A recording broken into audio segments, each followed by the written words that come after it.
Some stains, she said softly, don't belong where people pretend to be perfect. The red wine spread slowly across the white linen, deep and deliberate, like it had chosen that moment to be seen. Conversations around the room didn't stop, but they shifted, slowed, listened. Eleanor Blake stood still beside the table, a folded cloth resting in her hands, her posture straight, her expression unreadable. The chandelier above cast a soft golden glow over polished silverware, crystal glasses, and the kind of silence money often bought, but never fully controlled. It was a Friday night at Larkspur House, one of Manhattan's most exclusive dining rooms, where reservations were booked weeks in advance and expectations arrived before the guests did. Eleanor had been on her feet for nearly 8 hours. Her black uniform was crisp, untouched by the chaos of a long shift. Her hair neatly tied back, every movement precise, practiced, quiet. She didn't rush. She never rushed. That was something people noticed, though they rarely said it out loud. At table 12 sat Richard Cole, a name that carried weight in rooms far beyond this one. His presence was composed, almost distant, the kind of man who listened more than he spoke, who built empires without raising his voice. Across from him, Margaret Cole adjusted her silk sleeve with careful irritation, her eyes fixed not on the spill, but on Eleanor. "You're just going to stand there?" Margaret asked, her tone light, almost amused, but sharpened by something colder beneath it. Eleanor stepped forward, placing the cloth gently on the table, dabbing at the edge of the stain without haste. Not apologizing, not explaining, just doing what needed to be done. Margaret watched her closely, a faint smile forming as if this moment, this small disruption, had become something entertaining. "It's interesting," she continued, loud enough for the neighboring tables to hear without turning her head, "how some people think they can blend into places they were never meant to be." A few glances shifted. Subtle, curious, the kind of attention that never announces itself but always lingers. Eleanor's hand paused for just a second, barely noticeable, then continued. The cloth moved in slow circles, absorbing the color without spreading it further. Controlled, intentional. Richard's gaze flickered up briefly, not toward his wife, but toward Eleanor. There was something in the stillness of her posture that didn't match the role she was playing. Something that didn't ask for permission to exist in the room. Margaret leaned back slightly, crossing her legs, studying Eleanor the way one studies an object, something to be assessed, placed, defined. "Tell me," she said, tilting her head, "do you actually believe you belong here?" The question hung in the air, delicate and dangerous, wrapped in politeness but rooted in judgment.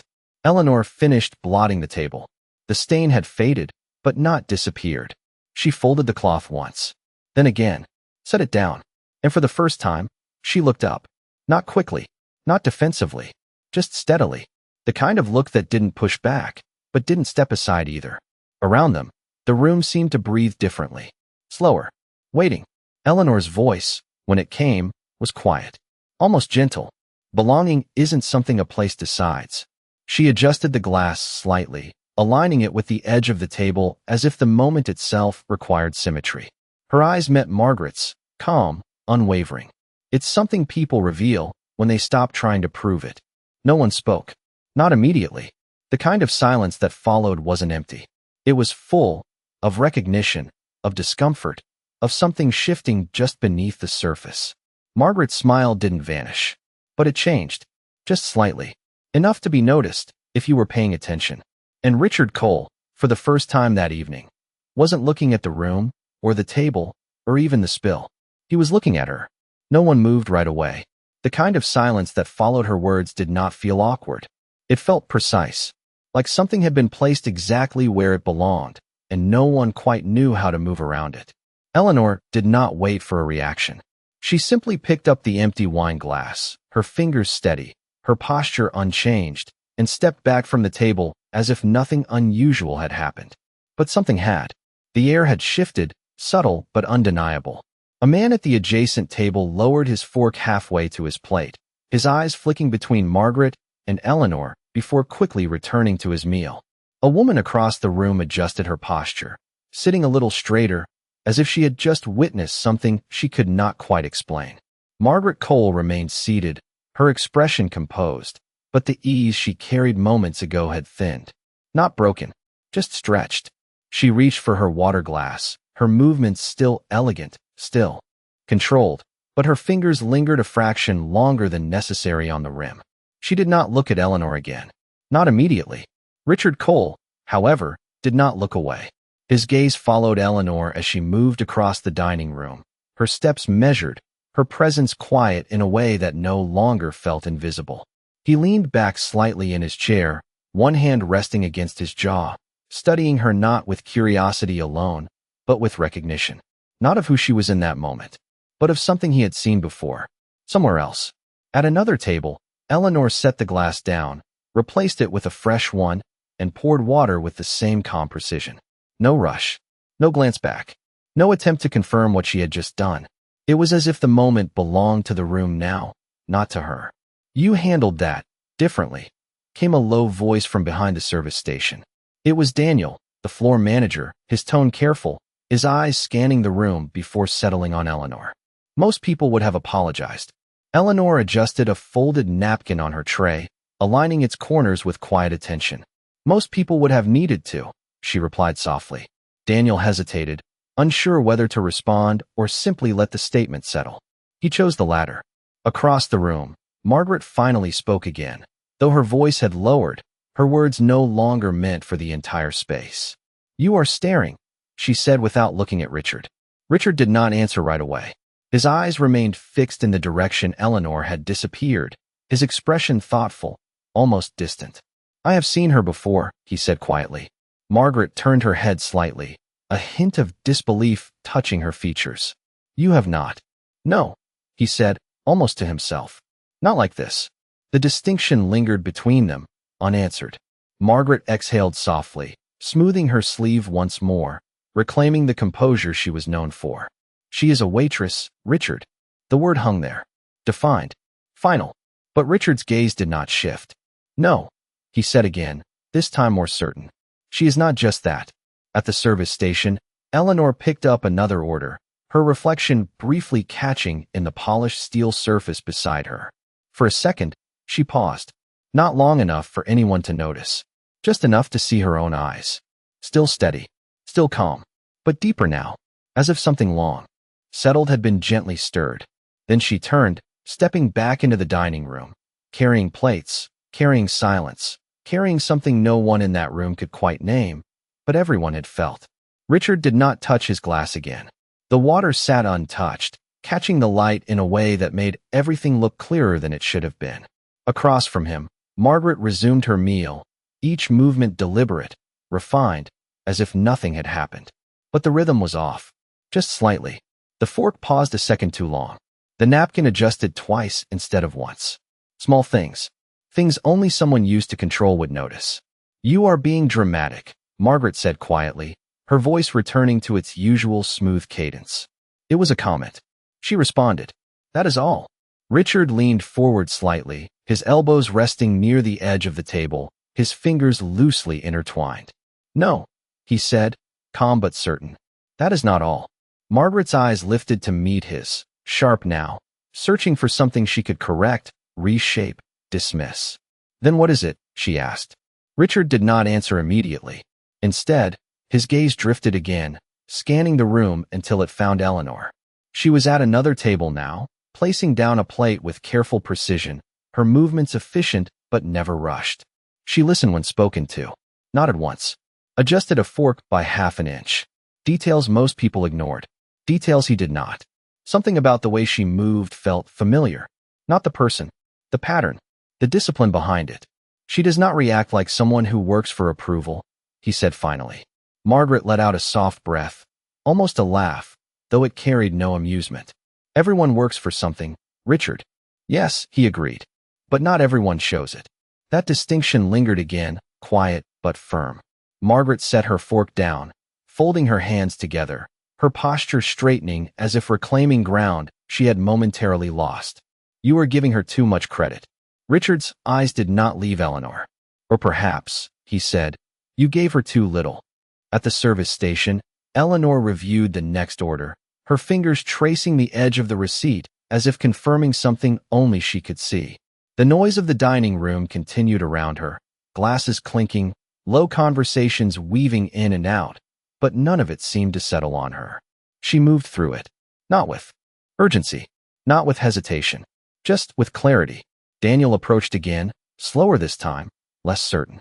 Table 12 requested another bottle, he said, his voice low. Eleanor nodded once, already reaching for the wine key. Of course. She selected the bottle without checking the label twice. Knew it. Remembered it. The year. The region. The kind of detail that usually required training or experience. As she walked back toward the table, the distance felt longer than it was. Not because of the steps, but because of the eyes. More people were watching now. Not openly, but enough to be felt. Margaret noticed her first. Of course she did. Her chin lifted slightly, her expression composed again, ready, prepared to re-establish the balance she understood so well. Eleanor stopped at the table, presenting the bottle with quiet professionalism. A 2016 Bordeaux, she said softly. Full-bodied, slightly dry finish. Her voice did not seek approval. It simply offered information. Richard looked at the label, then at her. Something in his expression shifted. Not surprise, not curiosity, recognition. Faint, but real. You chose this, he said, more statement than question. Eleanor met his gaze briefly. It pairs well with what you ordered. A pause. Then she added, just slightly softer. You prefer balance over intensity. The words landed differently than expected. Not because of what they said, but because of what they implied. Richard's hand stilled against the table. Margaret's eyes narrowed, just a fraction. You seem very certain, Margaret said, her tone light again, but thinner now. Eleanor began to open the bottle, the motion smooth, controlled, practiced. Certainty is quiet, she replied. It does not need to sound confident. The cork released with a soft, clean sound. No force, no struggle, just precision. Richard watched her pour, his mind no longer in the room the way it had been before. Because somewhere beneath the surface of that voice, that restraint, that clarity, there was something he had encountered once before. And the more he tried to place it, the less it felt like coincidence. The wine settled into the glass with a quiet swirl, deep crimson catching the light like something carefully contained rather than freely poured. Eleanor stepped back half a pace, her hands resting lightly at her sides, giving the table space that did not feel like distance, but intention. Richard lifted the glass slowly, not to drink, but to observe, his eyes moving from the wine to her again, searching not for confirmation, but for memory. Margaret noticed. Of course she noticed. Her gaze sharpened, not outwardly, but inward, calculating, adjusting, reclaiming control in the only way she knew how.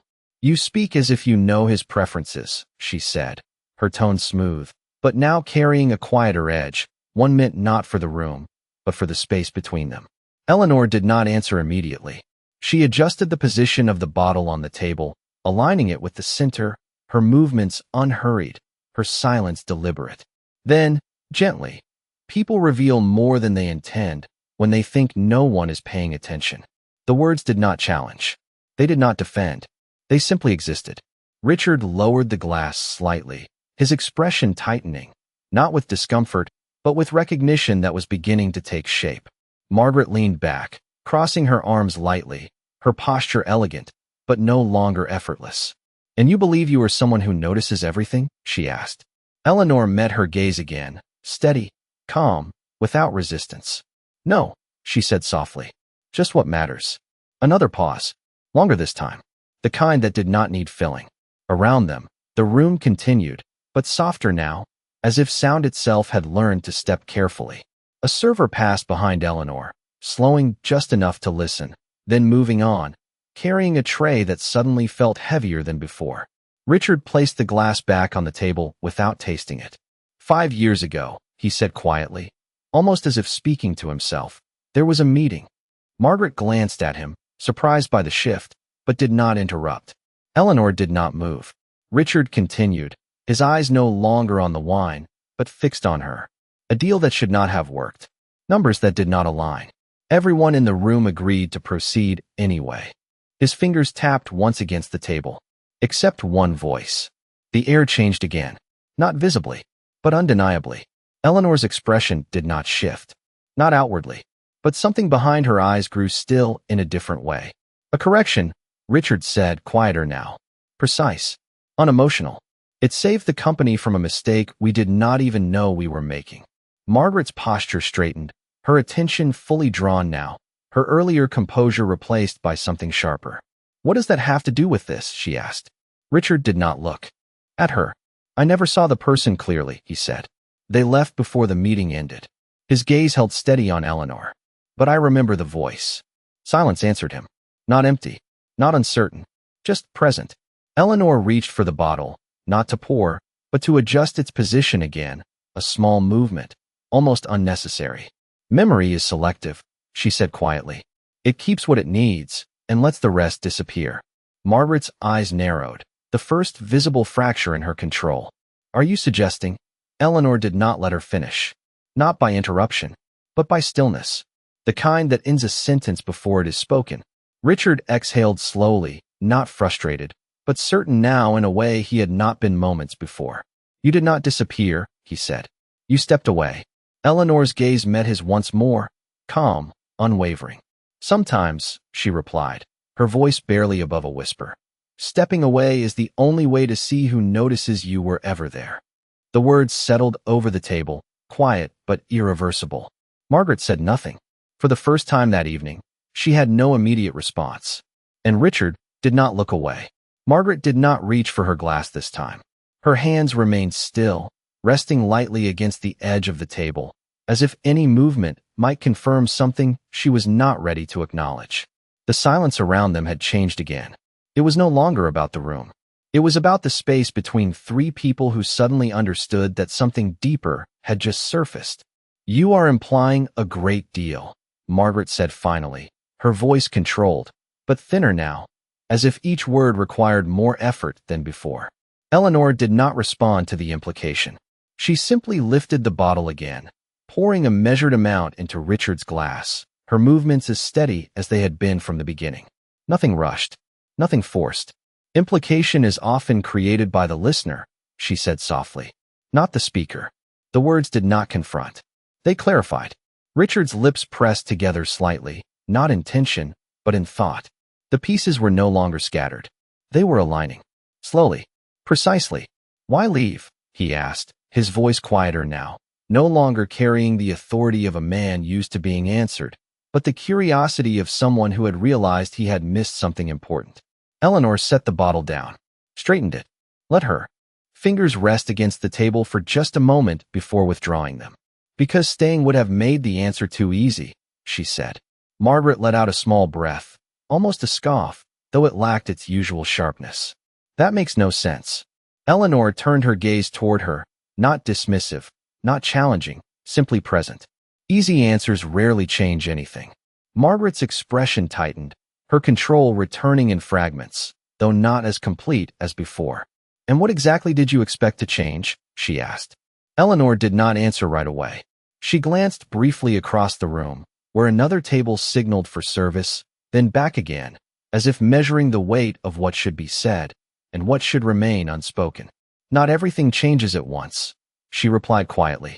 Sometimes it just begins. Richard leaned back slightly, exhaling as if something inside him had shifted into place. You knew, he said. You knew we would not see it. Eleanor's expression remained calm. Most people do not see what they are not looking for.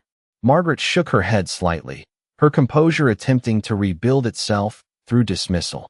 This is absurd, she said. You are speaking in riddles as if it gives you authority. Eleanor's eyes softened, not in agreement, but in understanding. Authority does not come from words, she said. It comes from what people remember after they are spoken. That landed differently. Margaret did not respond immediately. For the first time, she seemed to search, not for a reply, but for footing. Around them, the room had begun to move again, conversations returning, glasses lifting, but softer, more aware, as if something important had passed through unnoticed by most, but not by all. Richard looked at Eleanor, not as a server, not as a stranger, but as someone who had already influenced his world long before this moment. And now, he asked. Eleanor stepped back slightly, creating distance not out of retreat, but completion. Now, she said, it is no longer my place to decide what you see. Margaret's gaze lingered on her, but the sharpness had dulled, replaced by something quieter, more uncertain. Eleanor gave a small nod, not of submission, but of closure, then turned, her steps measured, her presence returning to the rhythm of the room. She did not look back. She did not need to, because the shift had already happened. Not in the room, not in the silence, but in the way they would remember her, long after she was gone. The distance Eleanor created did not feel like an ending. It felt like something unfinished had simply been placed where it could no longer be ignored. She moved through the dining room with the same quiet precision, lifting plates, adjusting settings, responding to guests with calm efficiency, but the room no longer saw her the same way. Something had shifted in the way people looked at her. Not openly, not dramatically, but enough to be felt in the pauses, in the softened tones, in the way conversations lowered when she passed. At table 12, neither Richard nor Margaret had resumed eating. The plates remained untouched, the wine undisturbed, as if the moment they had just experienced had made everything else temporarily irrelevant. Margaret finally reached for her glass, but instead of drinking, she held it in her hand, turning it slightly, watching the light move through it. "You are letting this affect you too much," she said, though the certainty in her voice was no longer absolute. Richard did not respond immediately. His eyes remained on the space where Eleanor had stood moments before. "No," he said quietly. "I am realizing how little it took." Margaret's gaze lifted sharply. "For what?" Richard exhaled slowly, as if the answer required more than words. "To miss something that mattered." The statement did not accuse. It did not explain. It simply existed, and that made it harder to dismiss. Margaret set the glass down, her posture straightening again, her composure attempting to rebuild through control. "You are assigning importance where there is none," she said. "She served a function. That is all." Richard turned his head slightly, finally looking at her directly. "No," he said again, steady, unshaken. "She revealed one." The distinction settled between them, quiet but undeniable. Margaret held his gaze for a moment longer, then looked away first. Not abruptly, not obviously, just enough to shift the balance. Across the room, Eleanor paused near the service station, her hands resting lightly against the counter as she reviewed the next order. Daniel approached again, but this time, he did not speak right away. He simply stood beside her, watching the room with a different kind of awareness. "You changed the atmosphere," he said finally, his voice low, almost careful. Eleanor did not look up from the receipt. "No," she replied. Softly. It was already there. Daniel frowned slightly, trying to understand, then gave a small nod, accepting that not everything needed explanation. At table 12, Richard pushed his chair back slightly, the sound soft but noticeable. Margaret looked at him, her expression guarded. "Where are you going?" she asked. Richard stood, smoothing the front of his jacket with a motion that was more habit than intention. "To finish something I should have noticed before," he said. Margaret's lips parted slightly, as if to respond, but no words came. Not this time. Richard stepped away from the table, his path direct, unhurried, his focus clear. He did not look at the other guests. He did not acknowledge the subtle attention that followed him. He simply walked toward the service station where Eleanor stood. She sensed him before she saw him.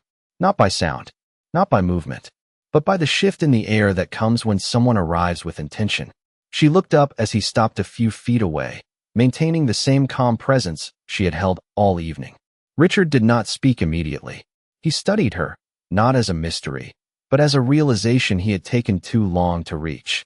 "You were right," he said finally, his voice quieter than before, but more certain. Eleanor tilted her head slightly, not in question, but in acknowledgement. "About what?" she asked. Richard held her gaze, steady, unguarded. Certainty does not need to sound confident. The words returned to her, unchanged, but different now in meaning. Eleanor's expression did not shift, but something behind it softened, just slightly, as if the recognition itself had completed something neither of them had intended to begin. Richard did not step any closer. He did not need to. The distance between them was no longer defined by space, but by understanding that had finally caught up with time. Eleanor held his gaze for a moment, then lowered her eyes briefly to the order in her hand, as if grounding the moment in something practical, something that still belonged to the rhythm of her work. "Most people repeat what they hear," she said softly. Few remember why it mattered. Richard nodded once, the movement small but deliberate, as if he had just recognized the weight of something he had overlooked for years. I should have asked, he said. Back then, Eleanor adjusted the edge of the receipt, aligning it with the corner of the counter, her fingers precise, her expression calm. You had everything you needed to decide, she replied. Questions would not have changed that. The words did not accuse. They clarified. Richard exhaled quietly, his shoulders lowering just slightly, not from defeat, but from the release that comes when something finally makes sense. It did change something, he said. Eleanor looked up again, her eyes steady, attentive. What? Richard's voice softened, no longer carrying the weight of position, but the honesty of realization. The way I measure certainty. The words lingered between them, simple but complete. Eleanor studied him for a brief moment, not searching, not questioning, just observing the shift that had taken place. Then she gave a small nod. Not approval, not agreement, just acknowledgement. Behind them, Daniel pretended to review a stack of menus, though his attention had not left the exchange for more than a second. Around the room, the quiet curiosity had not disappeared. It had simply settled into something deeper, something less visible, but more lasting. At table 12, Margaret remained seated, her posture still composed, but no longer untouched. Her eyes followed Richard, not with confusion, but with a growing awareness she could not immediately control. This was not how the evening was supposed to unfold, not how balance was supposed to shift. She reached for her glass again, this time taking a small sip, more to anchor herself than out of thirst. The taste did not register. Her attention remained fixed on the two figures at the service station. You are not asking for anything, Richard said, his voice returning to Eleanor, quieter now, almost reflective. Eleanor's lips curved just slightly, not quite a smile, but close enough to soften the edges of her expression. No, she said, because I never was. Richard held that in silence for a moment, the simplicity of it cutting through something more complex than either of them needed to explain. Then why stay, he asked. Eleanor glanced past him, toward the dining room, toward the tables filled with conversations, expectations, assumptions. Then back again. Because leaving only matters, she said gently, when someone finally understands what they are leaving behind. The words settled with quiet finality. Richard did not respond immediately. He did not need to. The meaning was already there, fully formed. Eleanor picked up the tray beside her, lifting it with practiced ease, her posture returning to the rhythm of her role, though nothing about her felt defined by it anymore. Your table is waiting, she added softly, not as a reminder, as a boundary. Richard gave a small nod, stepping back, not out of hesitation, but respect. As he turned, his gaze lingered for just a second longer, then shifted toward the table he had left behind. Eleanor moved in the opposite direction, her steps measured, her presence once again blending into the flow of the room. But not invisible. Not anymore. And Margaret, watching from her seat, understood something she had not intended to learn that night. Control could shape a moment, but it could not define the person standing quietly within it. Richard returned to the table without haste, but something in the way he moved had changed. It was not slower. It was not heavier. It was simply more deliberate. Margaret watched him closely as he took his seat again, her posture still composed, but her eyes no longer carried the same certainty they had at the beginning of the evening. Well? She asked, her voice calm, though it no longer held the same effortless control. Richard reached for his glass, finally taking a sip, letting the taste settle before he spoke. She did not need to say much, he replied. Margaret tilted her head slightly, studying him. And yet, you seem convinced she said everything. Richard placed the glass down carefully, aligning it with the edge of the table in a way that mirrored a gesture he had just observed. Sometimes, he said, clarity is not loud. Margaret let out a soft breath, her fingers resting against the stem of her glass, her gaze shifting briefly toward the service station where Eleanor had stood. You are giving her significance she has not earned, she said. Richard's eyes lifted to meet hers, steady, unguarded. No, he said quietly. She already earned it. We just did not notice. The distinction lingered again, quieter this time, but deeper. Margaret did not respond immediately. Instead, she adjusted her napkin, smoothing it across her lap with careful precision.